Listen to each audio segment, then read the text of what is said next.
വയനാട് മുണ്ടക്കയിൽ ഉരുൾപൊട്ടലിൽ ബന്ധുക്കളായ 50ഓളം പേരെയാണ് കോഴിക്കോട് ഓമശ്ശേരിയിലെ ഹനീഫയ്ക്ക് നഷ്ടമായത്.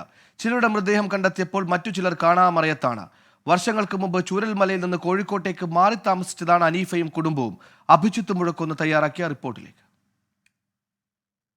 മുണ്ടക്കയിലെ ഉരുൾപൊട്ടലുണ്ടാക്കിയ ആഘാതത്തിൽ വിറങ്ങലിച്ചു നിൽക്കുന്ന ഒരു കുടുംബമുണ്ട് കോഴിക്കോട്. വർഷങ്ങൾക്ക് മുൻപ് വയനാട് ചുരമിറങ്ങിയ ഹനീഫയ്ക്കും ഭാര്യ ഖദീജയ്ക്കും നഷ്ടമായത് ഉറ്റവരായ 50ഓളം പേരെയാണ്. ചിലർ ക്യാമ്പുകളിലും കഴിയുന്നു. നമുക്കൊപ്പം ഖദീജുമ്മയുണ്ട്. ഉമ്മ, ഒത്തിരി പേരെ നഷ്ടപ്പെട്ടു അല്ലേ? നമുക്ക് ഒരു പെരയിൽ 11 ആൾ നഷ്ടപ്പെട്ടു. ഒരു പെരയിൽ അതിൻ്റെ ആങ്ങളുടെ ഓളും മക്കളും എല്ലാം ഉണ്ട്.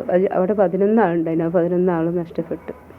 പിന്നെ ഒരു പെരയിൽ എൻ്റെ ആങ്ങളി, വേറെ ഒരു വാപ്പി, പിന്നെ നാസർ എന്ന് പറയും, നാസറും പിന്നെ റൂവിയ കഴിച്ചിലായിപ്പോയി. എൻ്റെ മോനുണ്ടായിന്, അതും നഷ്ടപ്പെട്ട് അവിടെ ആ പെരയിൽ.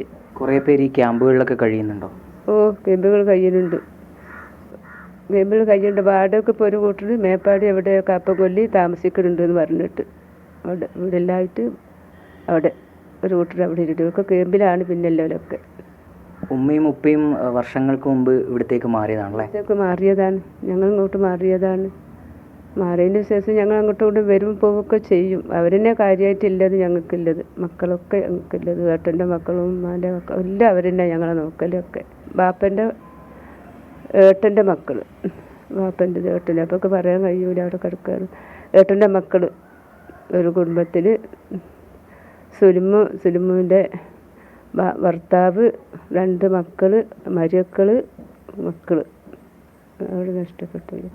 ഈ അടുത്തെങ്ങാണ്ട് നിങ്ങൾ അവിടത്തേക്ക് പോയിരുന്നോ? വീട്ടിലേക്കൊക്കെ പോയിരുന്നു? ഒരു 2 മാസമായിട്ടേ ഉള്ളൂ ഞങ്ങൾ അവിടെ നിന്ന് ഇങ്ങോട്ട് പോന്നിട്ട്. അമ്മോൻ്റെ മോൻ്റെ കല്യാണം ഉണ്ടായിരുന്നു, അതിന് പോയി വന്നതാണ് ഞങ്ങൾ. ഭയങ്കര വിഷമമാണ് ഞങ്ങൾക്ക്, പറയാൻ പറ്റാത്ത വിഷമം പറഞ്ഞേ ഇല്ല. ഞങ്ങൾ ഇടയ്ക്കിടയ്ക്ക് പോയി നിൽക്കുന്നുണ്ട്. അവിടെ പോയാൽ അവിടെ ഇങ്ങോട്ട് വരാൻ തോന്നൂല. അങ്ങനത്തെ ഒരു സ്ഥലമൊക്കെ അവിടെ മുണ്ടക്കായി എന്ന് പറഞ്ഞ സ്ഥലം. പ്രിയപ്പെട്ടവരെ ഇനി കാണാൻ കഴിയില്ലെന്ന യാഥാർത്ഥ്യത്തിന് മുന്നിൽ നടുക്കത്തോടെ നിൽക്കുകയാണ് ഈ കുടുംബം. കോഴിക്കോട് നിന്ന് രജീഷ് കരിവെള്ളൂരിനൊപ്പം അഭിജിത്ത് മുഴക്കുന്ന്, 24.